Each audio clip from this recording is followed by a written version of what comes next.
Hey peeps, welcome back to Tell Me Why, Chapter 3.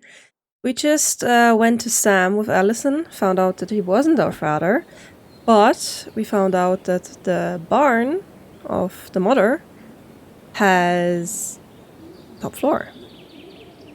We're going to investigate that.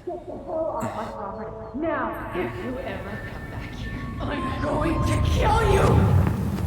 But first, back to Tyler. He was apparently trying to remember on his own. Tyler? I've been looking all over the place for you. Oh. You alright? Yeah, I'm fine. Whoa. Hey, let's get you off your feet, okay? Come on.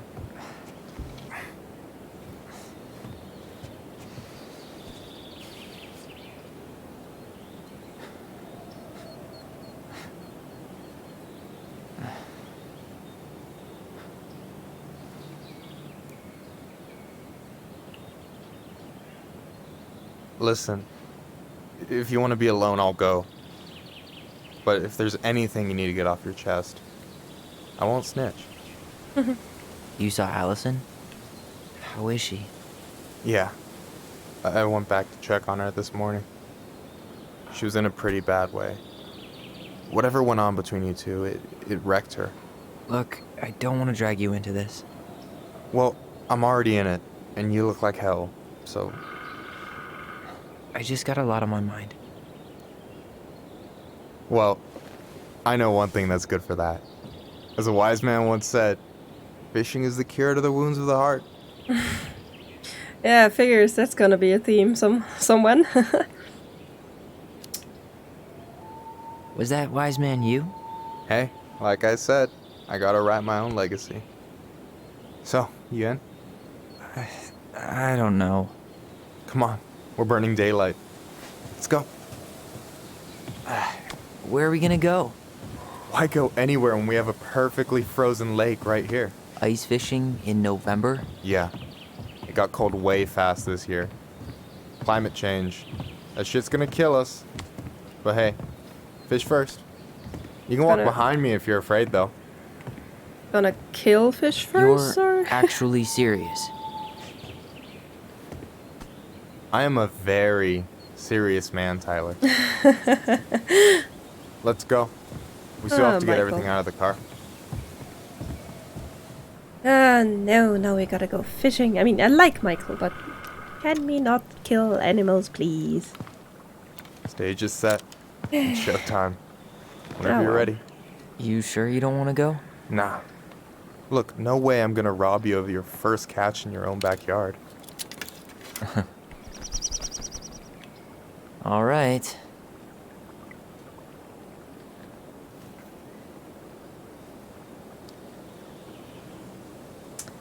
Wow. A lot is happening here. Got everything you need, by the way? Yeah, I'm good. Man, I'm so gonna miss this. Miss what? Just hanging out and fishing and... You know, I'm not gonna have a lot of time after we move to Juneau with school and the JC and everything. Right. So did any of the people you came up with at Fireweed land in Juneau? Oh, I'm not sure. Once they left, I never really kept in touch. Really? What? We weren't that close? That's true. I thought because of the notes and everything in Firewood. I thought he was close with those people. People came and went a lot. And besides, everyone moves on eventually, right? Not everyone. Not people who get so close they're like family. I already have a family. Well, there's a reason we think of families as trees. They keep on sprouting new branches and... Oh, hey, I think I've got a bite. You got this. Reel You 'em said in. that before it moved. Can I just wait and let the fish go away?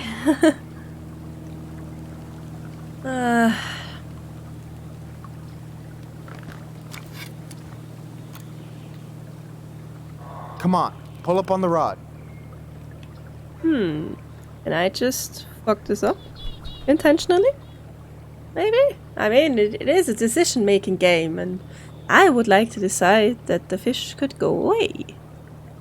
What happens if the bar goes to the left? Nothing. Nothing happens. What happens if it goes to the right? Careful. The line's gonna snap. Ooh. Some snappage going to happen?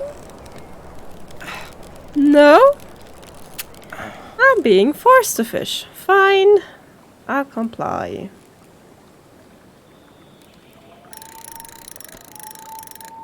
No, give it a nice pull.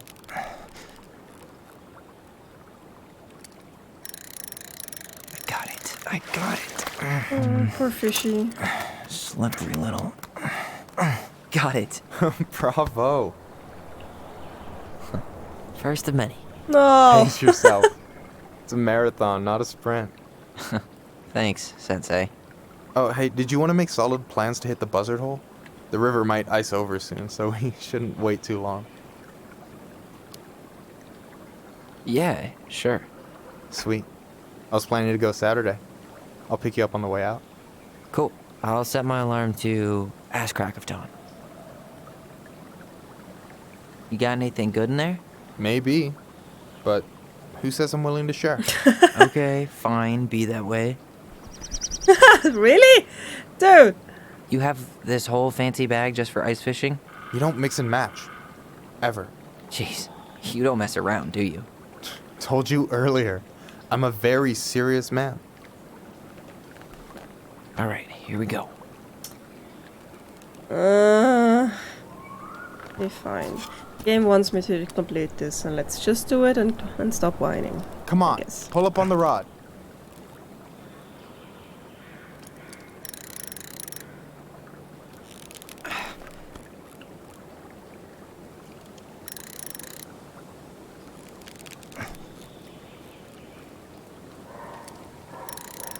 I'm here. Okay.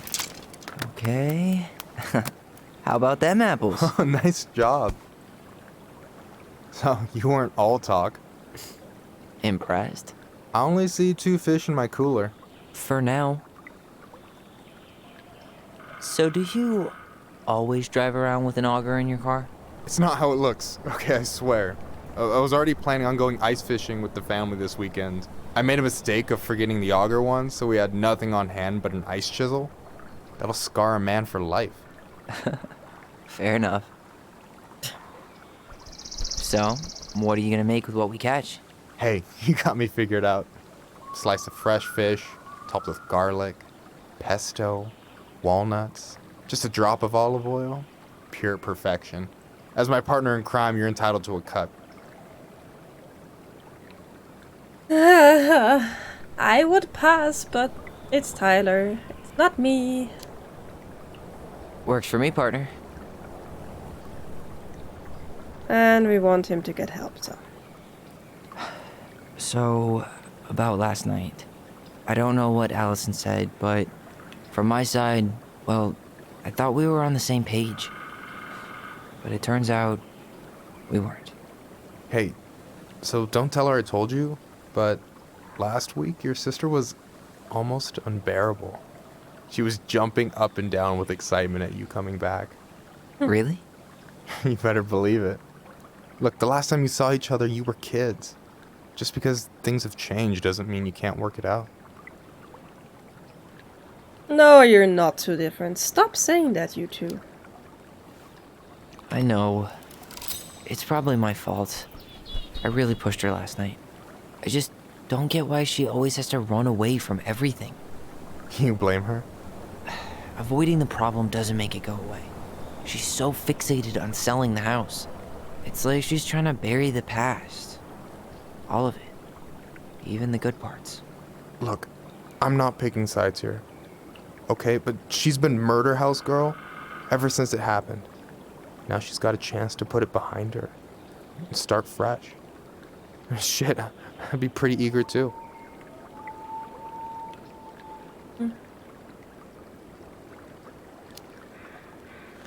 I guess I didn't really think about that. I've been so focused on my own shit. It's been hard, you know? Figuring out how to live out here. You mean outside of fireweed? Yeah. When I first got there, all I could think about was getting out. It felt like a cage. But after a while, it started to feel more like a shell. I figured out who I was in there. But now I've got to work out how to be that person out here. Well, if it makes you feel any better, none of us really know what we're doing. Like, True. shit may look bleak now, but your sister's never gonna give up on you. And you can lean on me too if you want. Just be careful, okay? Got a bad left shoulder. I'll keep it in mind.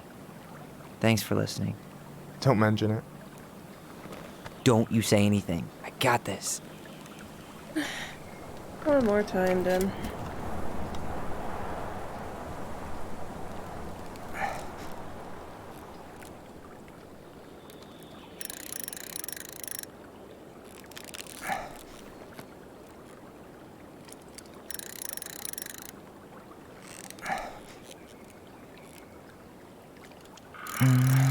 Easy. Oh. Whoa. Bam. 3 out of 3. Well played. There's probably a reason they don't show I you got nothing. how That they was kill him. clean. I'm a little disappointed. Can I ask you something kind of weird and maybe hard to answer? Weird and kind of hard to answer my jam. What's up? How'd you know you were ready to trust anyone enough to put yourself out there? Okay. Yeah, that is a hard question. Told you. There's not really two ways about it. You gotta be willing to take a hit. Look, I stopped listening to the entire indie folk genre just because I was dumped at a show once. But I put myself back out there just like everyone who's ever gotten their heart stomped on. Because when you meet someone who really sees you, you don't have to pretend anymore.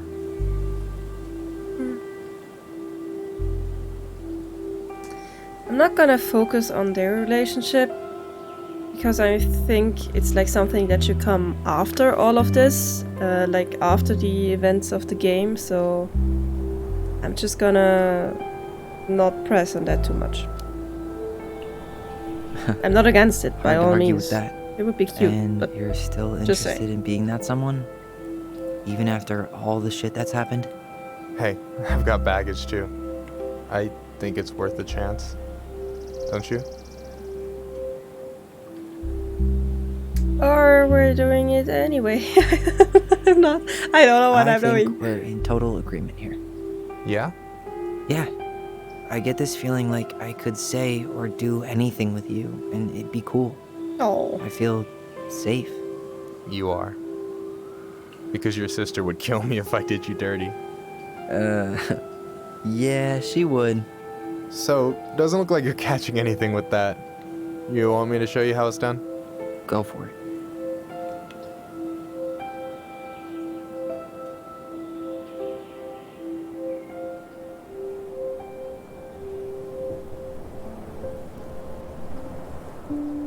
Hey, you're missing the show.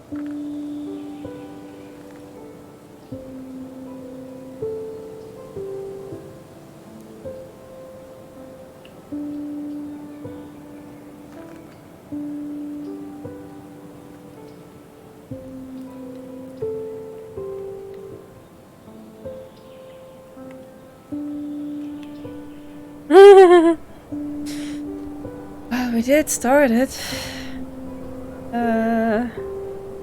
Oh my god, I don't know what to do. I want to focus on Alyson, but they're cute.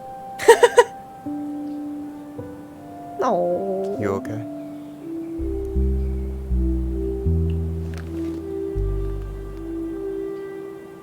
Oh, so sweet.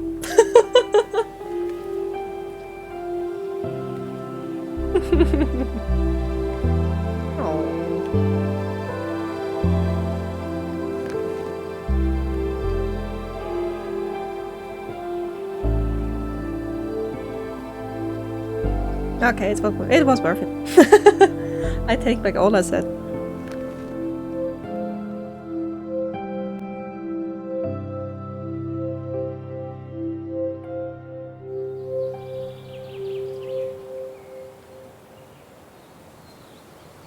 let's focus on Alyson now, please.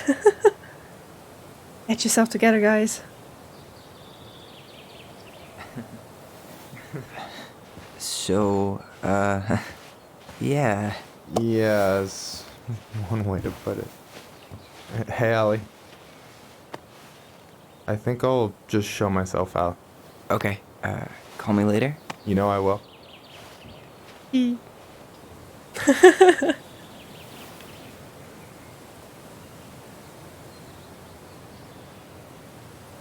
Hog, Sorry for interrupting. wake up.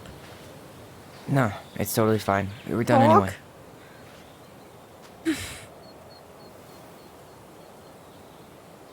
Catch anything? Mostly ice, but yeah. Tyler, I'm sorry for freaking out yesterday. All of this, it's just been really hard on me. Don't apologize. I was being an asshole. We should have never pushed you that hard. Come here. Yay! Hog! Yoo-hoo!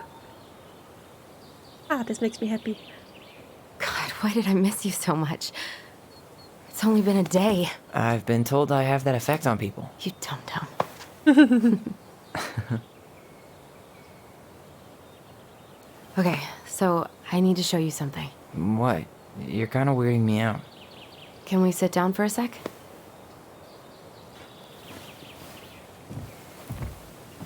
I hope Tyron's not gonna be angry that she went to Sam on her own. So, what is it? I was just at Sam's. He's not our father. How do you know? I asked him, point blank.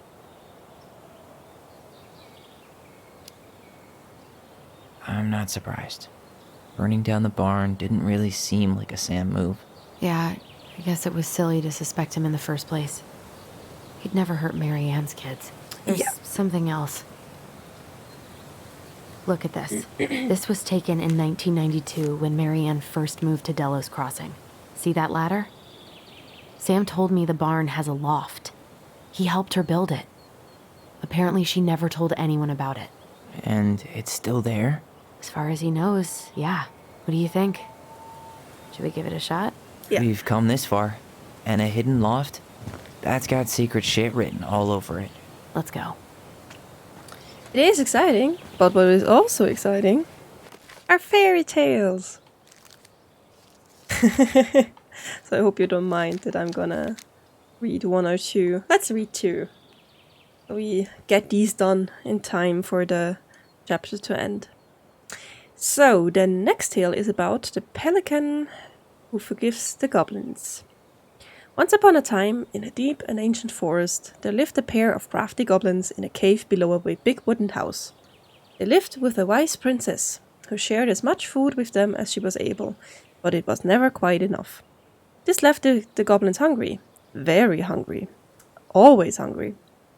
One day, as they were out foraging for food, the pious pelican landed on a rock and dumped a smorgasbord from her beak, which the goblins knew was magic and never emptied.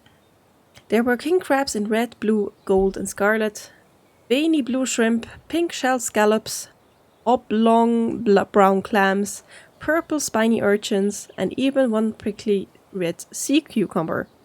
The food just kept coming. They watched as the pelican ate one clam and then took a nap. "Do you think she would mind if we took just a little?" asked the one goblin to the other. "Her beak never empties, so she won't possibly miss a couple of crabs," said the second, licking her lips. They were agreed, and so they crept over, filched some crabs, and ran. The goblins scarfed the crabs, but when they finished, they found that they were still hungry. "She won't miss a handful of shrimp," said one goblin to the other. The goblins scarfed the shrimp, but when they finished, they found that they were still hungry. "Maybe also a few scallops," said one goblin to the other. The goblins scarfed the scallops, but when they were finished, they found that they were still hungry. So they went back for clams, and then urchins, and finally even the sea cucumber. Finally, when they were not hungry, but there was also nothing left. Just then the pelican woke up. "What happened to my food?" she asked. Unable to lie about it, the goblins confessed their crime. Pelican was dismayed, but she was a charitable-hearted bird, and she could tell the crafty goblins were growing little creatures. "Goblins," said the pious Pelican, "I will share my food with you, but you must, in return, follow my example and be as generous with others as I am with you. Take that to heart, and I will have considered your debt paid." "But we have nothing to give," said the goblins. "You have your nimble hands and your crafty brains and your loving hearts," said the Pelican. Crafty goblins realized how much they had to give, and for the rest of the day they looked for ways to help the other creatures of the forest. They found the stalwart moose struggling with an itchy, hard-to-reach spot on his back, so they climbed up and gave it a good scratching. Next they helped the old bear, who could not get the honey out of a narrow beehive. He climbed up to the top of the tree with the hive and then dropped it, cracking it open. Finally, they found the princess, crying over a loss she would not speak about. So they wrapped their little arms around her in a great big hug and stayed until she felt better. When they were done, they returned to the pious Pelican. "Did it feel good being as generous as I am?" asked the Pelican. "It did," said the goblins. "I'm glad," said the Pelican.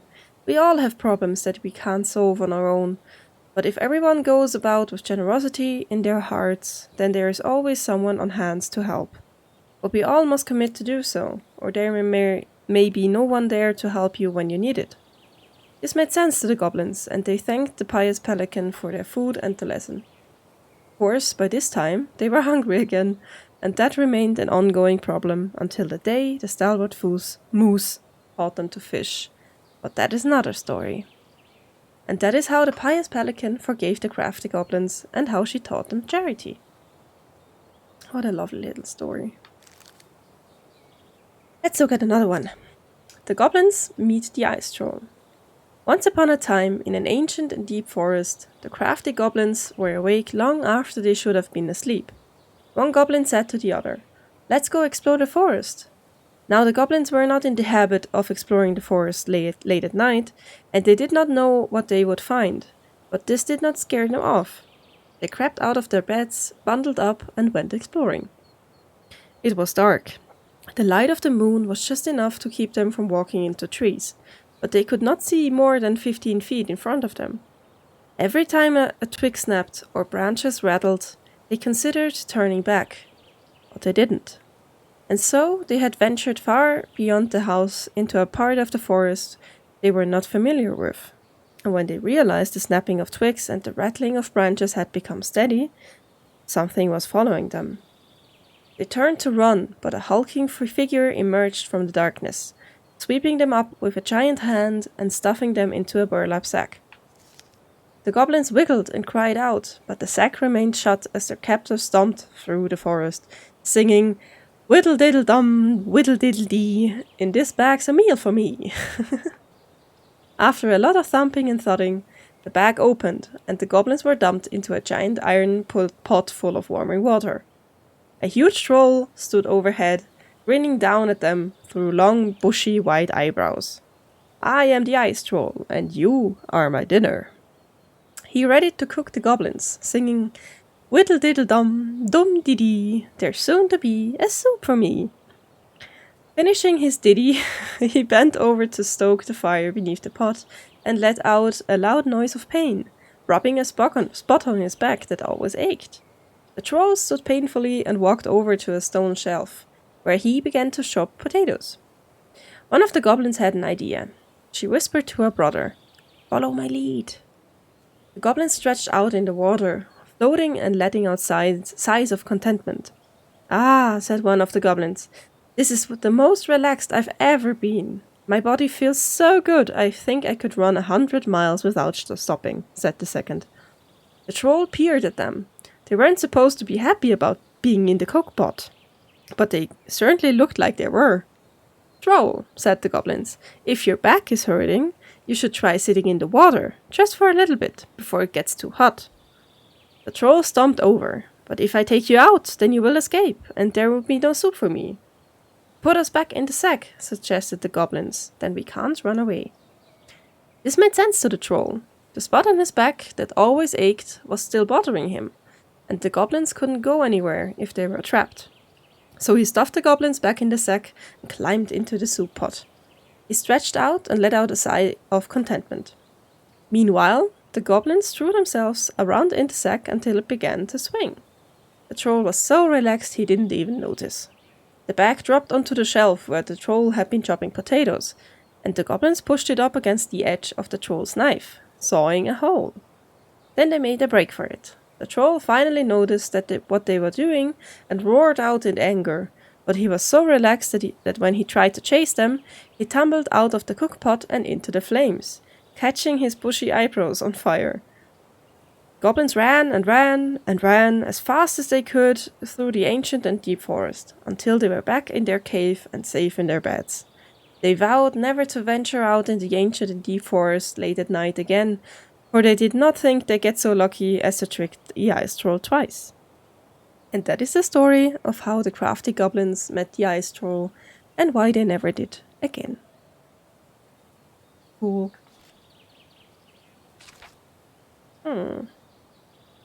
This is the moose story. We also have a muskrat story and a mad hunter story. Keep this for later. And let's find out what's at the top of this barn. Really glad these two found their way together again. Ugh, what a mess. That's not gonna help us get this house sold. Yeah, we got our deadbeat dad to thank for that. So obviously the ladder's gone, but what about that handle? Is it still here somewhere? Handle? What handle? You want to take another look at the picture? It might help. Just a sec. I mean, there's a ladder here. Can't we just use that? Oh, man. Okay, show me the picture then.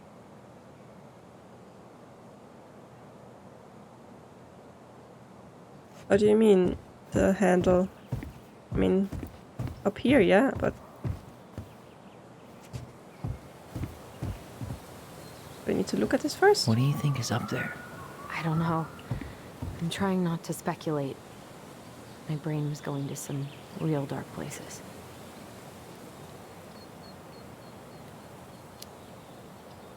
We don't have to do this. We might not like what we find. When has that ever stopped us? There you For go. a second, I thought there might be another secret stash down here, but just a loose plank. The handle should be behind this.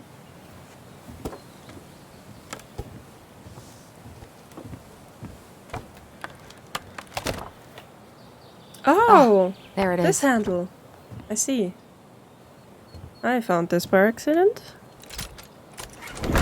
It's opening Whoa. up. The secret keeper always did store all the best secrets in the clouds. Yep. Come on, let's find a way to climb up there. Yeah, that's true. The book said that.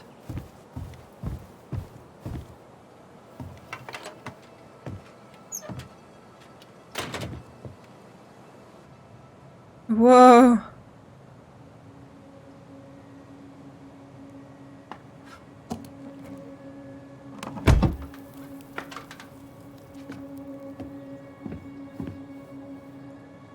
Can you see anything? Nope. Nada.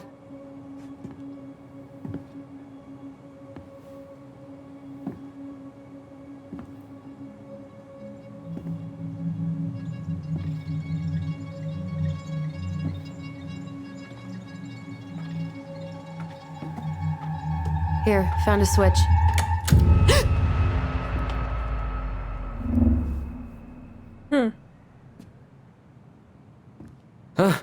Holy shit. Well, that shaved a few years off my life.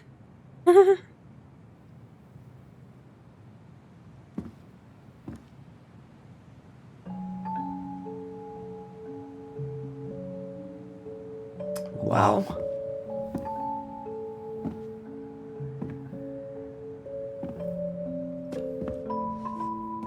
It's Her story. Look, she left us something.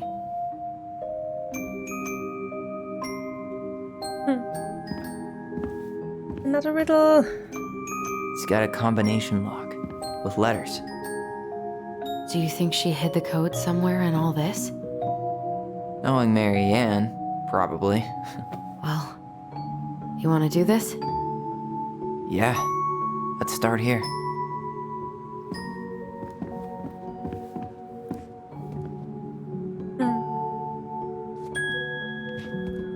Where does the story start?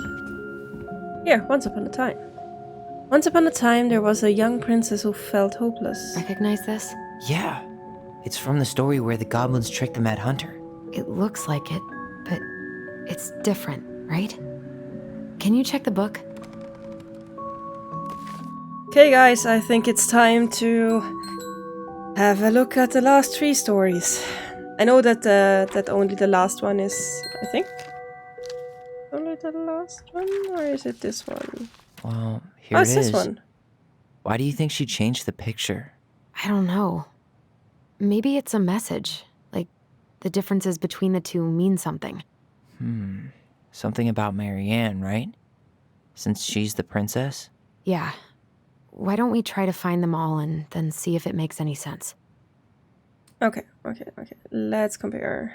Okay, spot the differences. Definitely the castle. It moves. Oh, some of these parts are buttons. Okay, then I think the princess as well, yeah. The This princess one. is running away from the Mad Hunter. Who was sent by the Gold Lady, according to the story. Do you think the Gold Lady could have been Mary Ann's mom? I mean, she always used to say she moved to the end of the world to get away from her family. Yeah, you're right. She ran away. Just like the princess is here. So wait, what's the story again? I'm sorry, I need to flick through this again. Okay, so the Mad Hunter was punished by the Gold Lady for failing to return with the Wise Princess. Will take your left hand. Hunt the princess. Okay, so Gold Lady sent the Mad Hunter to get the princess. Stay.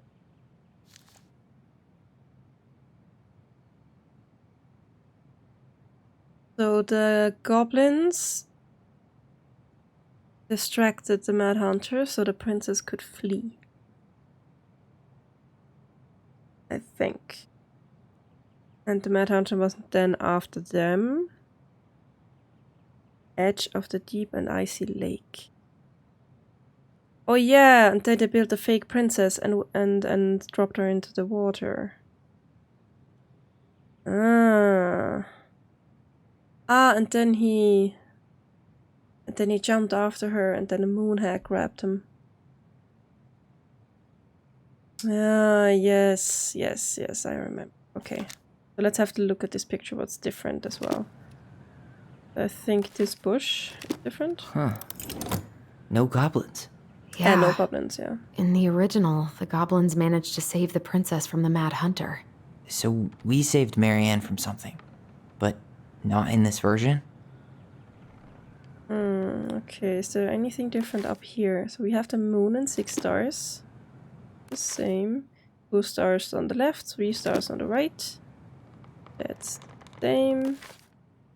I think that's also the same. What about down here? I think the hands are not a hand. Oh. So here the Mad Hunter has only the right hand. Well, basically the left hand, but yeah. Only one hand, but here he has 2. The Mad Hunter still has 2 hands here. So this was either before the Gold Lady cut off his other one, or after he earned it back? Which either makes it before most of the stories, or after. Yeah, at some point when she was running away from whatever the hell the Mad Hunter meant to Mary Ann. Yeah. Okay, what do we have? To the left we have 2 sea roses, and to the left we have 1. To the right we have 1, yeah.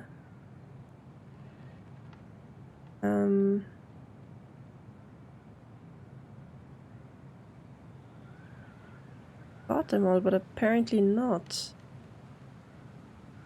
Figured anything out yet? We're figuring it out. Nah, still figuring it out.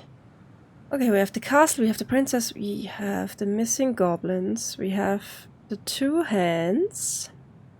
What else? So focus on the bottom again, on the bottom right. I mean, there's also no princess diving in there. Can I just select these without getting punished? Trying to...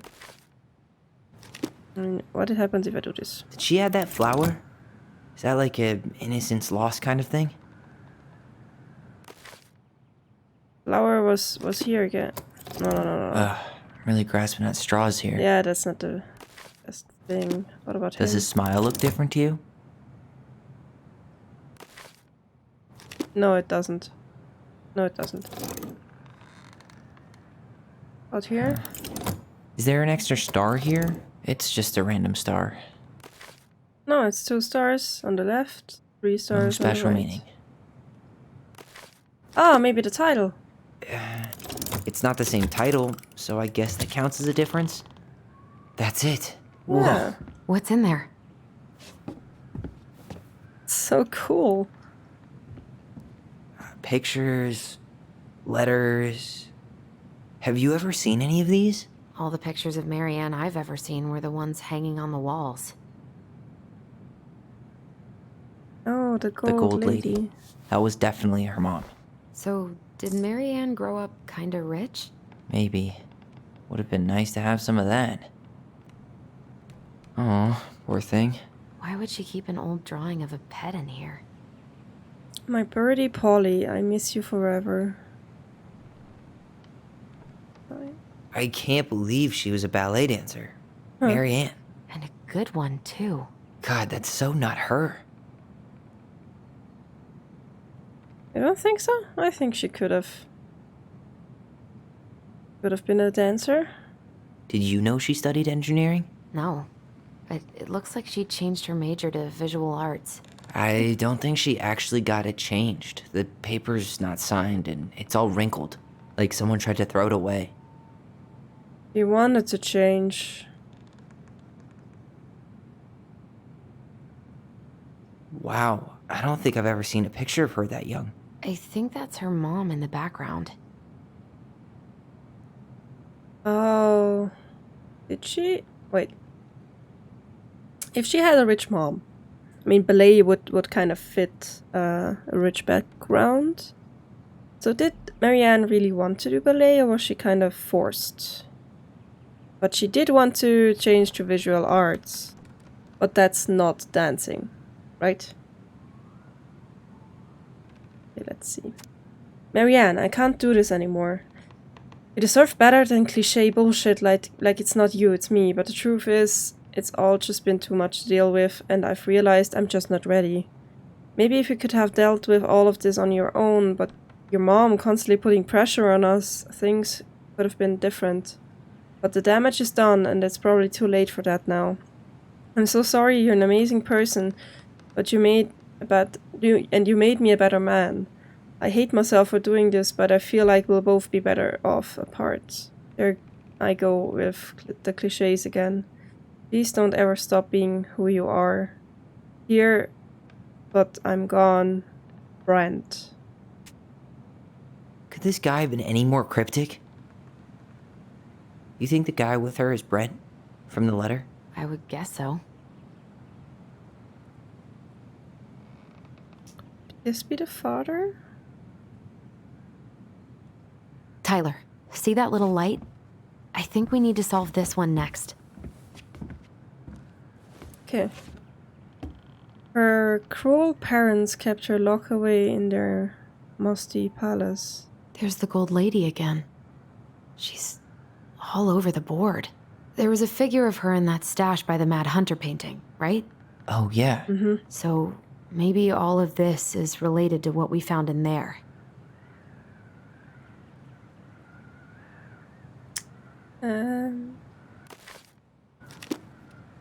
Related to what we... Oh, yeah, the bird. Bird.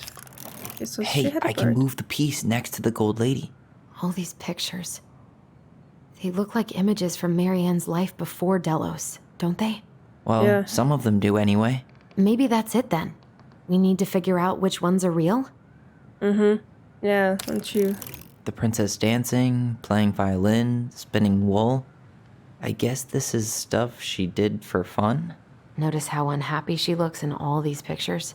I don't think she was having any fun.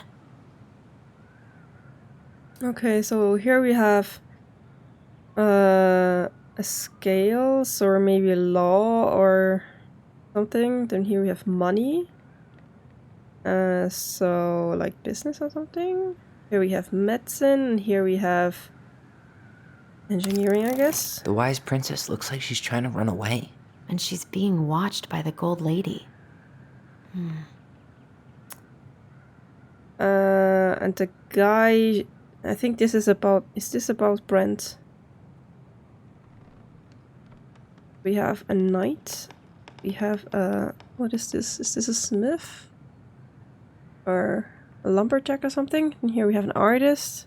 Oh, here's the lumberjack. Is he the artist? What's the gold lady do? Is that it? Yes, It's he opening. is. Oh, these are the combinations. So O, L, and something. What's in there this time?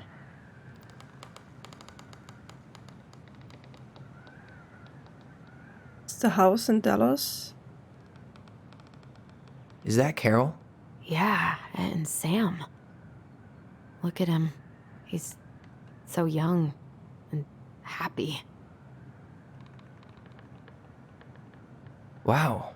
She worked for a watchmaker in Juneau before she moved to Delos. No wonder she was so handy. For 2 months. I'm sorry, there was a Wow. note.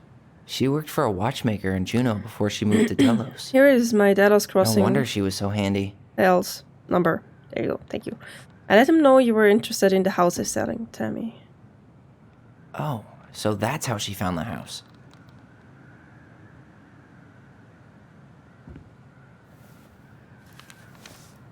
Her father. Marianne. So this was in 96. She moved here in 92. Marianne, I hope this letter finds you, but since you didn't leave any contact information, I will have to send it to your aunt and hope for the best. I'm writing to inform you that your mother passed away last week. We just had her funeral reception. The house has been filled with people all day, friends, family, colleagues, and church members. It's now 11 p.m. and I'm sitting alone at the kitchen table, surrounded by dozens of trays of food, flowers, and sympathy cards. Your cousin Adie brought in a beautiful photo album full of our holiday pictures in La Connor. You're here in all of them. You're there in all of them, but you weren't here today. We haven't heard from you in 4 years and can only hope you made it to Alaska or wherever you are, and that you and your child are both safe. Yeah, she definitely ran from her parents because she got pregnant. Your mother had been sick and depressed for years, and you can imagine why. The pain of being shunned by her own daughter, knowing she would never get to see her grandchild grow up, it spread through her body like cancer and consumed her completely. All this suffering simply because you ran away like a temperamental little girl, instead of accepting her help when you got pregnant out of wedlock, after dropping out of college and without a penny to your name. She only stepped up to help because she knew you weren't ready to raise a child properly, Marianne. A mother's duty doesn't end when their children leave home. Wow, 4 years after, he still couldn't see another point of view. Wow, okay. Now that you're a mother yourself, I hope you will begin to understand that good parenting isn't about coddling children. It's about providing for them and shaping them into the people they're supposed to become, whether they like it or not. Oh, okay, I'm sensing what is coming here. I won't trouble you again. You've made your intentions clear. I just thought you should know. Dad. What the hell? Marianne was pregnant in 1992, before she even got here. Before us. What? Before you... Do we have a long-lost sibling out there somewhere? It's possible, but she could have given it up or miscarried. Who knows? Yeah, you're right. Oh. Do you think we could track down her father? You mean the grandfather she never told us about? I don't think I want to. You're not at all excited about having more family. You saw the letter. I don't think we want any part of that. Fine. Let's keep digging. Oh, wait, I missed that. So when were the twins born? Ah, we did know that. Wait, so this plays in 2015. When were they born? I think they're 20-something now.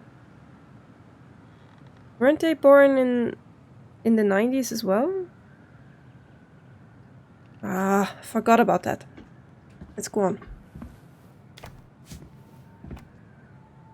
Salmonberry Park. Kodiak Island. Eco Village Arts Workshops. Salmonberry Park. Huh. Is that some kind of commune? Looks like it. So weird to imagine her living in a community like that. With, other people. The weirdest part is how they all seem to love her.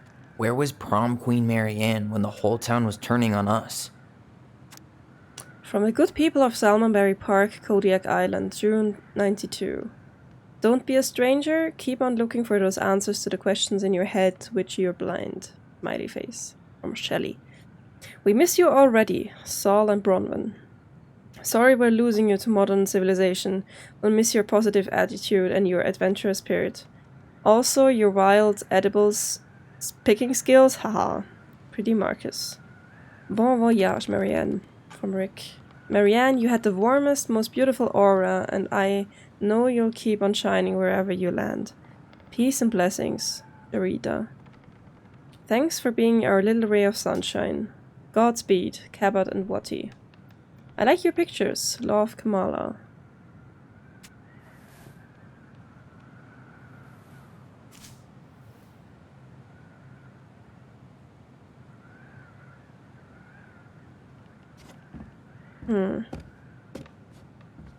This just lit up, so I think we're supposed to try this one next.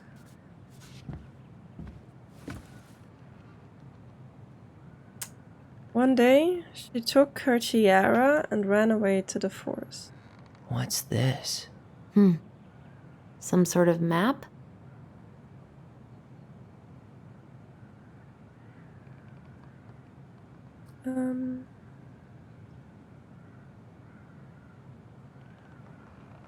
Okay, so she That's the Gold Lady's castle. went from there to Salmonberry, I guess.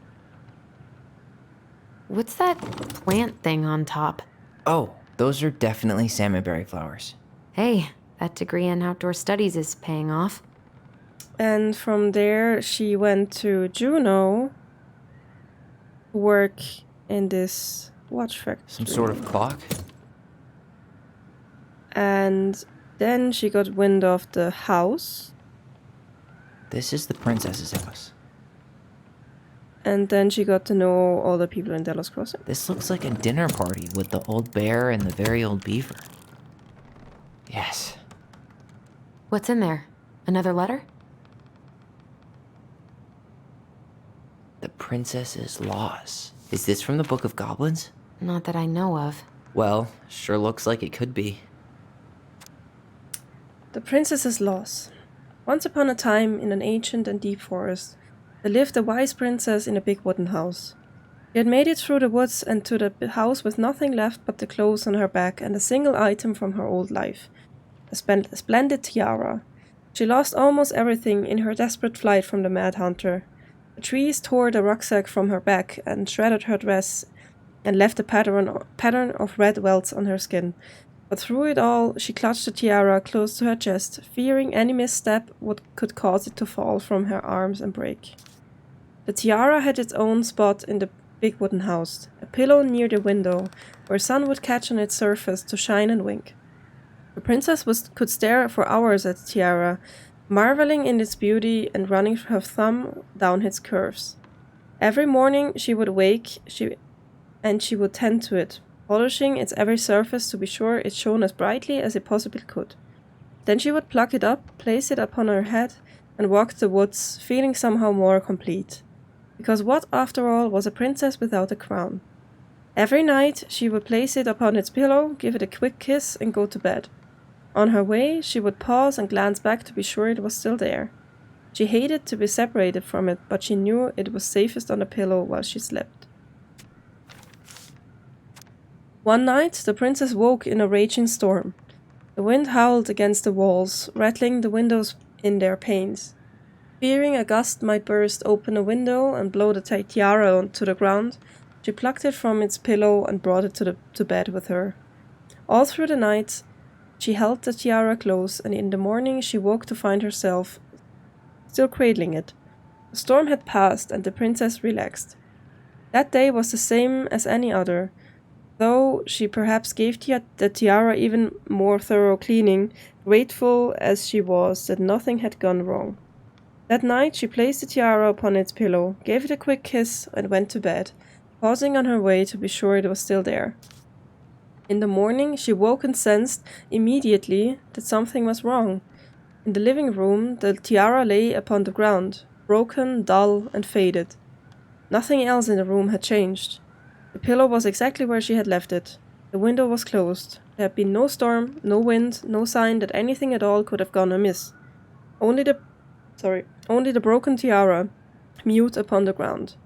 She picked it up and held it in her arms with a guttural cry, but though she tried to fix and to polish it, it was gone, beyond repair and with no shine left. The princess held the tiara through the day and through the next night, sitting in the same spot at the window where she used to polish it. When the sun rose, she looked outside, and her gaze fixed on a sapling. She remembered how the sapling had survived the winter, clinging to life despite the frozen, unforgiving earth. Without a word, she went out and buried the tiara in the ground beneath the sapling. And as the final scoop of dirt fell, the tiara fell truly gone, and with it, the final link to her old self. She could only go forward and find a new place for herself in this world, where she was no longer truly a princess in a tiara and a beautiful gown, but a one woman alone in a deep and ancient wood. And that was how the princess lost her most precious treasure and her title. Did she lose the child? Was the child her tiara? Oof. And that was how the princess lost her most precious treasure and her title. That was the story she read us that night. God, it makes sense now. Yeah, she got pregnant.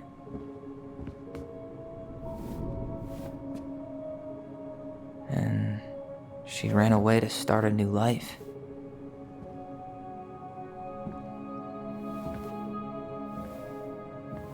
And then she made her way to Delos Crossing, where she was finally happy.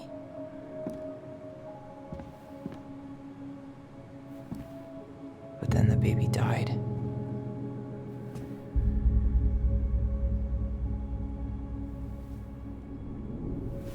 I can't even imagine how she must have felt.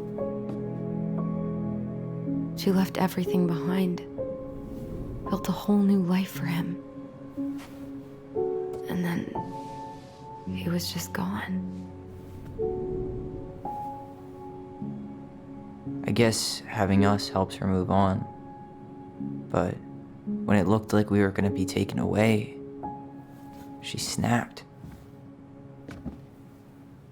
She just couldn't lose any more children. It really wasn't anything we did. I don't know what I'm supposed to do with all this. I don't either, but all I wanted was to understand what happened to her. And now I do. Yeah. But we still haven't seen what's in that chest. Oh, that's heavy. I'm beginning to think... I have suspected... Okay, so how do we open it? I've suspected once before that they were adopted, so now I'm not sure. Did you have like you have them with another man, or did you adopt them? I don't know. But before I open that, let's look at all of the little pictures over here. Why are these pictures from the Book of Goblins here? I don't know. The very old beavers repair list. Why don't we solve this one first? Ah, so okay, that's sorry. These come afterwards. What are these?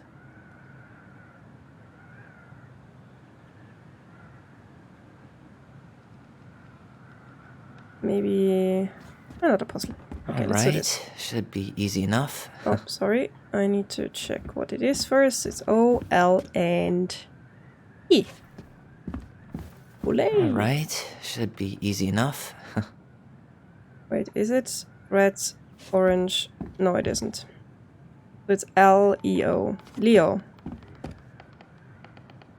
Why don't we just break this open? There's a crowbar right downstairs. No, What? No. No. You don't want to try and figure out what all this means? I'm so done with her riddles. No, I'm not. I love these riddles. Yes. Was that his name? How did I even know it was a he?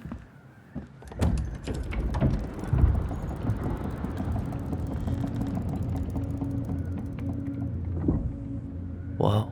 Did it just get darker in here?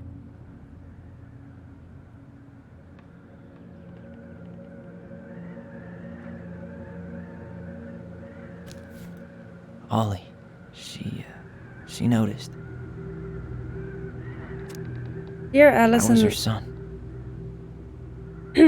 dear Alyson and Ollie, we write stories to understand and be understood. But what good is a story without a first act? I'm sorry I kept mine from you for so long. All my love, goblins, my goblins. Why does she have a photo of that tree locked in here? That's a good question. Oh no, did she bury him there? Is that... Leo Ronan. Oh.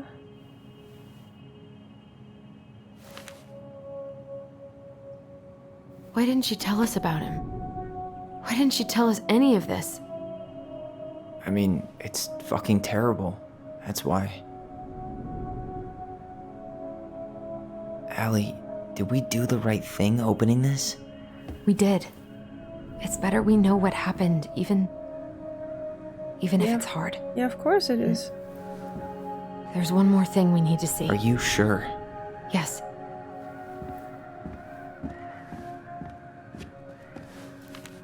Come on, let's go to the dock. It's time to finish this. Wait. We have other riddles here. The crafty goblin's loot. That's from The Princess and the Two Thieves. I drew the original. And I distinctly remember drawing that cake, which is arguably the best part of the illustration. All right, Picasso. And you probably remember what the goblins stole in that story, huh? Check. Ah, the two thieves. Yes. What did they steal? What did they steal? So it was fruits, nuts, eggs.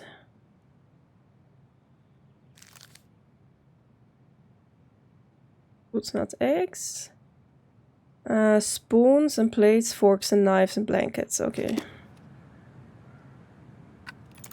What if they took some spoons? Yes.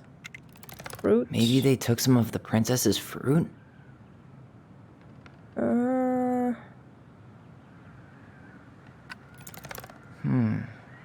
Didn't they Clothes. No. take no some of the clothes. princess's No. clothes? They didn't. Or not? Oh, eggs, yeah. I'm pretty sure they stole some eggs. That's it. I always wondered where that drawing went. She said it was her favorite, and then one day it just disappeared. You're the best mom in the world. The prettiest princess. Hey, now that we're done with the important stuff, maybe we can take a crack at these? Yeah, I'm on it. The old bear's gifts for the princess. I'm totally blanking on that story. What did he give her again? Why don't we open up the book and check? Gifts for the princess, the bear. I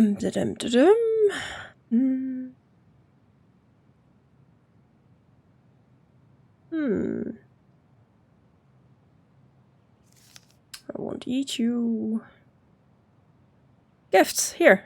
Fresh caught salmon, handful of ripe berries. So salmon, berries, bluebell. Salmon, berries, bluebell. Salmon, berries, bluebell.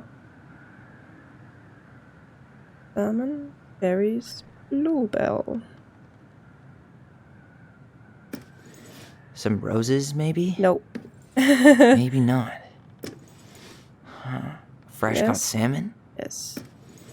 A newly bloomed Yes. bluebell? A handful of ripe berries? Yes. Nice. We have Man, here.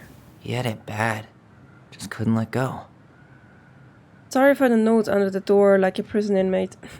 You okay? I stopped by and rang it a couple of times this week, but you didn't answer. I could see the light in the hayloft, so I figured you were in but didn't want to talk. I hope you didn't ruin everything. I didn't ruin everything. I know I probably came on kind of strong, but the thing is, I don't know how to talk to a woman like you. You're strong and kind, and you know so much. It's hard for me to know how to keep up. I guess all that went to my head, but I want you to know I got the message and I'm gonna get out of your hair now, and there doesn't need to be any bad feelings. We can pass in the street and say hello or not. It's okay. P.S. I noticed your car was leaking, so I put some sealant in there. You might need to take it to the shop though. Let me know if you want me to come with you, because sometimes this guy try to rip you off. If not, no big deal. Oh, for Sam.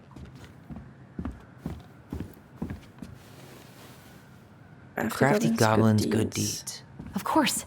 The goblins had to help out the creatures of the forest to pay off their debt to the pelican. Well, what did they do? You know, I don't really remember. You're kind of in a way. Thank you. We scratched the moose first, I think. They gave the stalwart moose a good scratch on the back. They dropped the beehive. They broke open the beehive for the bear. They hugged the princess. They hugged the princess when she was crying. Nailed it.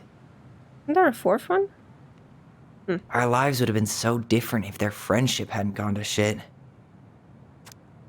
Pelican Crossing is a specialty gift boutique located near the O'Shea Glacier, catering to Gatineau Channel tourists as well as Delos Crossing locals. We specialize in an assortment of high-quality products from home accessories, handmade souvenirs, to personalized apparel and locally made art. The Pelican Crossing will be the first store to act as a relay between the buzzing arts and craft scene and the customers. In addition to a wide array of novelty handcrafted products, the consumer will enjoy friendly and knowledgeable customer service from Becky, store co-owner Tessa Vecchi, and up-and-coming artist Marianne Ronan. This business plan is prepared to obtain financing in the amount of $20,000 to purchase inventory and to help cover expenses in the first year of operations. In year 1, the Pelican Crossing plans to break even, and in year 2, we plan to generate a moderate profit. Working on the executive summary part of our business plan, what do you think, Tessa? They wanted to make business together. Why didn't they go through with this?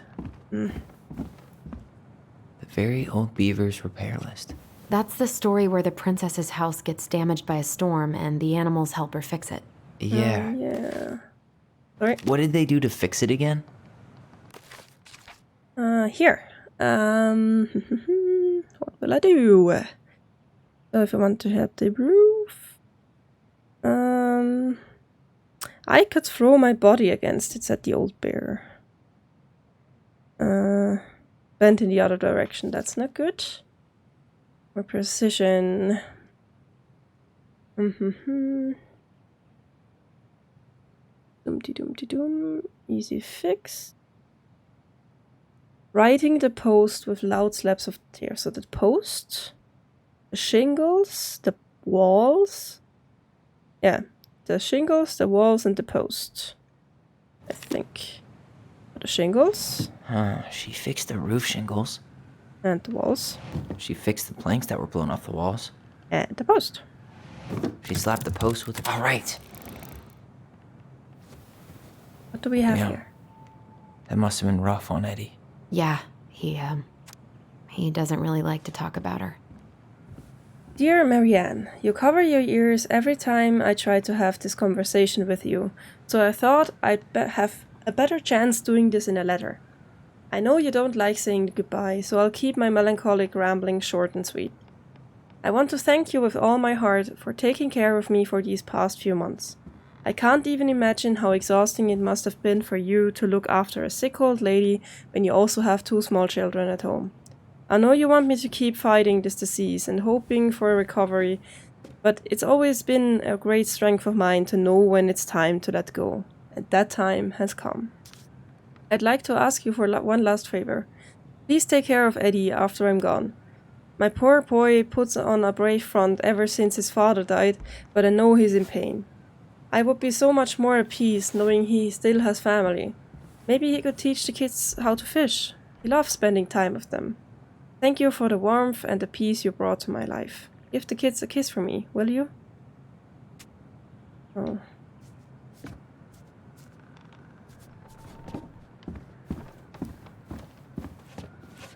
I wish she just explained all this to us. You were too young, maybe.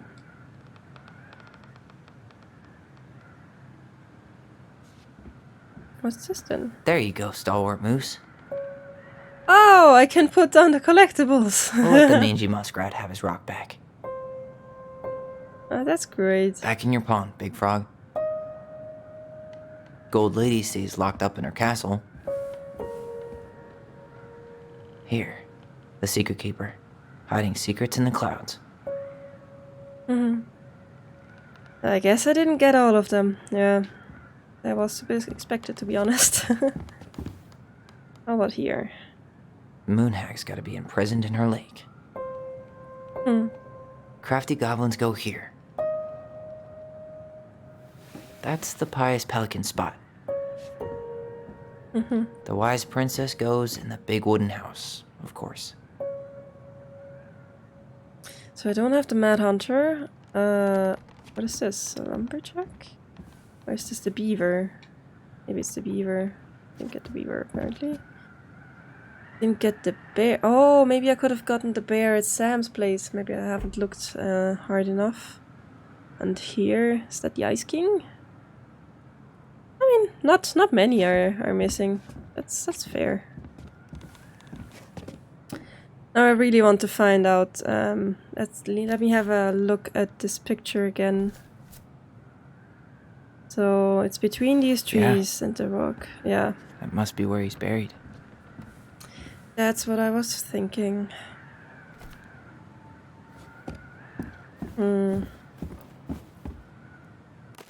How many stories do we have left? I think 3. Okay, let's read another story. The goblins tricked the muskrat. Once upon a time, in a deep and ancient wood, there lived a muskrat. The muskrat was a lazy, cowardly creature who did little but lay around in the sun, cleaning his beautiful coat until it shone. One day, the muskrat found the crafty goblins playing king of the mountain on his favorite rock. He was too cowardly to confront them directly, so he retreated to a safe distance and then pitched a stone right at the hornet's nest hanging overhead. One of the goblins saw him do it, but before she could say anything, the hornets emerged, furious, and chased the goblins away, stinging them. With the rock empty, the muskrat claimed his spot. When the goblins returned, they asked the muskrat, "Why did you do that?" "I don't know what you're talking about," he said, turning away to ignore them. The goblins knew that the muskrat cared for nothing but his coat. so they devised to steal it in order to teach him a lesson. As the muskrat lay in the sun, he spied the goblins strutting by. Their skin was covered in flecks of gold. "Goblins," called the muskrat, "what happened to make your skin shine that way?" "When we were attacked by the hornets, we ran and ran until we found a pool by the glacier. We dove in and then came out this way." "Would you show me this pool?" asked the muskrat. Oh, I'm sorry, that was the wrong button. The crafty goblins led the muskrat to a pool. The muskrat looked at the pool skeptically. "It looks like a pool," he said. The goblins chuckled and shrugged. "You don't have to jump in if you don't want to. But what do you lose if you try? And if it works, why, you will be the most beautiful creature in the whole of the forest." With visions of his splendid coat in mind, the muskrat jumped in. When he emerged, he was disappointed to find nothing had changed. Said one goblin. "Maybe you have to be stung by the hornets first, just like us." The muskrat hesitated, because getting stung would be painful.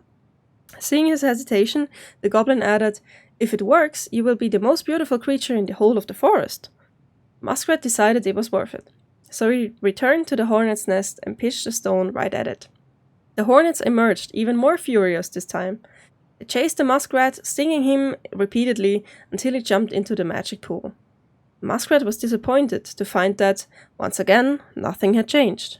"I wonder if the magic only works for us," said one of the goblins. "Would you like me to jump in with your coat?" The muskrat hesitated. "If it works, you will be the most beautiful creature in the whole of the forest." With visions of his splendid coat in mind, the muskrat agreed. He slipped it off and handed it to the goblins. Without its coat, the muskrat was pale and covered in scabbing welts. Instead of jumping in the pool, one of the goblins ran away with the coat, laughing. The other pushed Muskrat into the frigid pool, and as water splashed the goblin, the gold flecks ran, revealing that they had only ever been painted on. The muskrat cried so pitifully and made such a clamor that he awoke the Ice King, who came down to the forest to see what had happened. When the Ice King saw the muskrat, he laughed, only to further infuriating the creature. "Tell me what happened," said the Ice King. Both the muskrat and the goblins told their sides of the story, and the Ice King considered the case before him. "It is true that the muskrat is vain, and he thinks of nothing but himself," concluded the Ice King. "But he needs something to keep him warm in the water and the snow." So the Ice King was decided. The muskrat would get his coat back, but it would be patchy and unkempt. After that day, he became known as Mangy Muskrat. And that is how the goblins tricked the muskrat into giving up his coat, and how he got his name. Okay then, let's do another one. Moose teaches the goblins. Once upon a time, in the deep and ancient forest, crafty goblins were hungry. This wasn't unusual. Goblins were always hungry. But today, they were particularly hungry. They opened the wise prince's cupboards to look for a snack, but all she had was a small pile of nuts and berries and just one strip of dried fish. Goblins grabbed it all and gobbled it up, but they were still hungry. They went out into the woods to look for more to eat. First they dropped by the small pond. The big frog was asleep, and beside the pond was a pile of insects she had caught for eating after she woke up. The goblins crept up to the pile, careful not to wake the big frog. As they got close, she ribbited loudly and they froze. But the big frog kept sleeping. So they grabbed up the pile of insects and gobbled it up, but they were still hungry. As they crept back into the woods, they found the stalwart moose watching them. "Did you just steal the big frog's food?" The goblins tried not to look guilty, but failed. "She said we could have them," they cried. "Oh, really?" asked the moose. "Let's ask her." So Moose woke up Big Frog and asked, "Did you say the goblins could have your food?" The big frog looked at the goblins, who she knew were always hungry, and nodded. "Yes, I did." "Really?" asked the moose, surprised. Frog nodded and the moose sighed. "All right then," he said, and he had to let the goblins go. The next stop was the river. They watched as Old Bear swiped at a leaping salmon, catching it deftly in his large paws. He lay it out upon a rock and left it to dry, lumbering into the woods to seek out some berries. Crafty goblins crept up to the rock carefully in case Old Bear returned. They reached the rocks, grabbed the salmon, and gobbled it all up, but they were still hungry. As they crept back into the woods, the stalwart moose was once again waiting for them. "Are you going to tell me Old Bear said you could have that?" "Yes," replied the goblins. Old Bear ambled up at the moment, and Moose asked him, "Did you leave that fish for the goblins?" Old Bear looked at the goblins, who he knew were always hungry, and nodded. "I did," he said.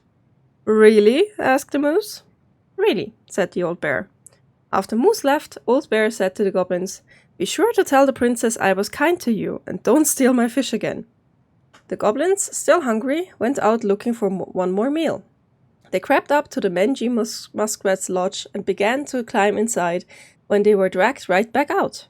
Stalwart Moose dangled them by the seats of their pants and said, "Now I know Mangy Muskrat didn't tell you that you could eat his food, because he blames you for his coat being ruined. Besides, he barely has enough for himself and doesn't share with anyone." The goblins began to protest, but he shook his head. He set the goblins down and said, "Come with me." The goblins followed the stalwart moose to a part of the river where it ran slow enough for them to walk into it safely. He gave them each a fishing line and said, "I'm going to teach you to fish, so that when you are hungry, you do not need to steal from the animals of the forest. It will be hard work, but it will be honest." The crafty goblins were not against working hard. They were just hungry, so they listened to Moose and soon pulled wiggling fish out of the river. They ate them up, and finally they were no longer hungry. And that is how the Moose came to teach the crafty goblins to fish. Okay, so we have one more story left, and I think we have explored pretty much everything there is to this loft over here. So let's go back down. Yes. You really want to go? You sure we've seen everything? We haven't? Just a sec. I guess we could stay a little longer if you think there's more to find. I have looked at this, and at this. I've done yes, and this, and this. It's also done, and done. There's nothing on the roof.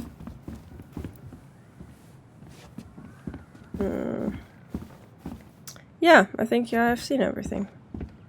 You really want to go? You sure we've seen everything? Either way, I'm ready for this to be over. Me too. Let's go then.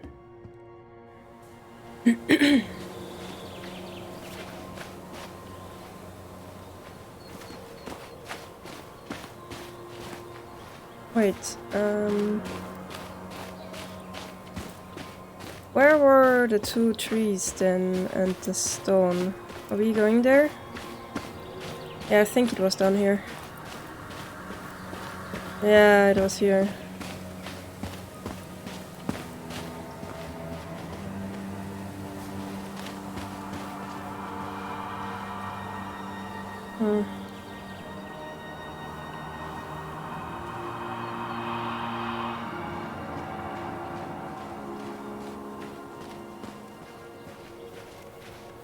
This is the spot. I can't believe he's been down there this whole time. We played Compass and North Star here. I wish she would have just told us. She tried to... How did she try to tell us? With the stories, I guess. She tried to tell us. In her own Marianne kind of way. The stories. Yeah. What are you thinking? Yeah, numb. Not overwhelmed, but numb. I don't know. I know I should feel sad or something, but I'm just kind of stunned. Poor Marianne. Come on. Let's keep going.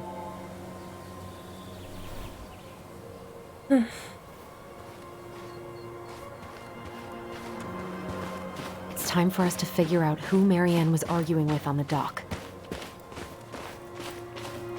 Okay, Alyson, we can do this. Really great that she came along. Came around, I wanted to say.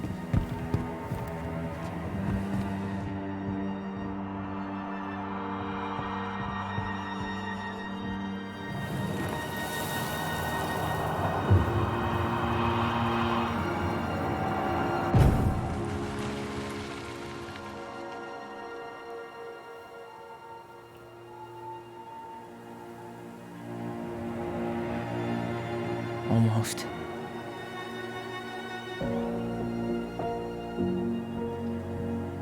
What? No. Tom Becky? Tom? Tom Vecchi is our father? Of course. It had to be him. What? Tessa knew, didn't she? Yeah, she must have. It's what she didn't want to tell us. God, Marianne and Tom? I know. What should we do now? Yeah, call him out here and make him tell us what was going on. And if he won't? We know his secret. He will. Tom, I it's did Alyson. not expect this. We need to talk. We know it was you. Did you guys expect this? Have I been missing the signs?